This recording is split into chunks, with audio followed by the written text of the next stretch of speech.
Hello' guys, কি খবৰ? মই ঘৰত শুই আছিলোঁ, শুনিবলৈ পালোঁ দুটা পুৰণীয়া হাতী আহিছে, লগতে মাহত দুজন আৰু ফৰেষ্টৰ মানুহ। আপোনালোকক দেখুৱাবলৈ মই চেষ্টা কৰিম। দুটাই হাতী আমি দেখিবলৈ পাইছোঁ। ইমান ধুনীয়া মৰম লগা হয়। হয়তো আপোনালোকৰ সকলোৰে মৰমৰ হয় হাতী। গণেশ বাবা আৰু লগতে ফৰেষ্টৰ মানুহ মাহত আছে দুজন আৰু হাজাৰ হাজাৰ মানুহ।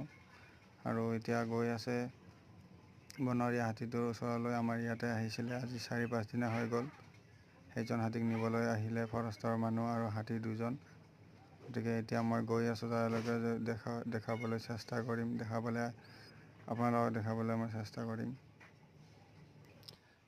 দেখিবলৈ হাতীটো বহুত ডাঙৰ, আগৰ হাতীটো, আৰু দেখিবলৈ হয়তো বহুত ধুনীয়া মৰম লগা, কিন্তু মোৰ সকলোতকৈ মৰম লগা নেক্সট হাতীটো মই আপোনালোকক দেখুৱাম। আহি আছে ইয়াত।